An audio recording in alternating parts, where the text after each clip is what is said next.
So in this video, I want to tell you why I don't like the plank.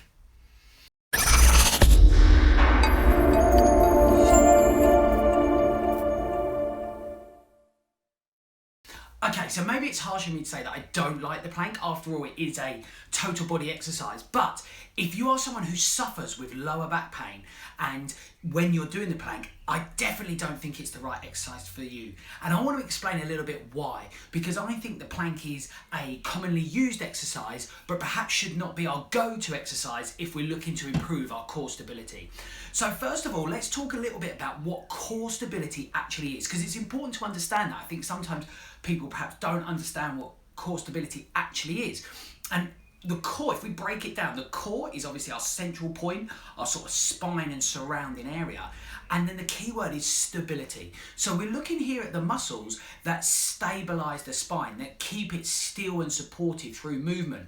Not the opposing thing to stability, which is mobility, the things that might move the spine. So again, when I talk to people about how do you build your core stability, they might say things like, what I want to do is sit-ups. Well, actually, sit-ups aren't looking at stabilising the spine. We're looking at mobilising the spine when we're doing the sit-up. So as a result, if we're looking to build our core stability, which is an important thing to do, particularly if you're suffering with back pain, we want that spine to be as well supported as possible. And those muscles that support the spine have a real common tendency to switch off or not work as well as they might do.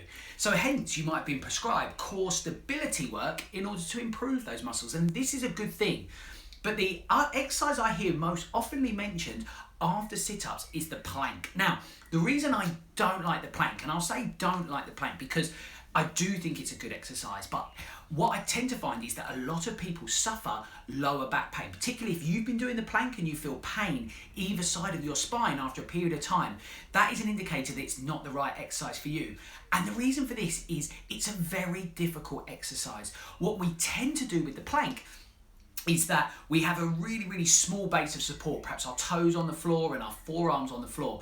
And actually it's very difficult to then keep the spine still. Now, when we're looking to do core stability exercises, we want to do exactly that. We want to take our body into a position where the spine wants to move, but we keep it still. So if you've done planks or you've been doing some training and working with any sort of trainer online or face-to-face, they would have said to you about keeping your hips still, keep your back still. The emphasis is being on still, which is exactly correct. But what tends to happen if the core muscles aren't quite strong enough or don't recruit well enough in order to do that, they grab hold of some of the other muscles that we might term our secondary core stabilizing muscles. And some key ones here are the QL muscles. And these are a very problematic muscle I find in people with lower back pain. And at the end of the video, what I'll do is I'll link to a video where I talk in more detail about the QL muscles so that you can really understand that if you think that is relevant for you. But if you are feeling this pain in the lower back, that is the exact time that the primary core stabilizers aren't working and you've kicked into the secondary core stabilizers, and that is only going to aggravate your back pain. So what do we need to do about this? Well, for me, we need to start with some simpler exercises, but when done correctly, are very difficult exercises. So what I want to do is actually talk through a couple of these exercises now to give you, if you're someone who's doing the plank and is getting back pain, or you've not been able to build your core because you're not sure how, here are two of my favorite exercises that you can do. The first exercise is what I term the Superman exercise. And what we're looking to do here is go onto our hands and knees, and then we can start off by lifting one arm. Now, you remember me saying that the key with any of these exercises is keeping the spine still. So it's not key to be what the arm's doing. What the arm is doing is making the spine feel like it needs to move. But by keeping the spine still, you will be feeling those deep core muscles working. So deeper than your stomach, those muscles working away. If we want to make this exercise a little bit harder, what we can then do is add in the opposing leg. So you can do one arm and then the opposing leg. And what that will be allowing you to do is to make it more difficult to keep the spine still. But in order to do that, to keep the spine still, you'll be working your core muscles. Another one of my favourite exercises is what I call standing rotations. What we're looking to do here is simply stand, and the key thing here is that our hips at all time remain pointing forwards, so the hips don't move.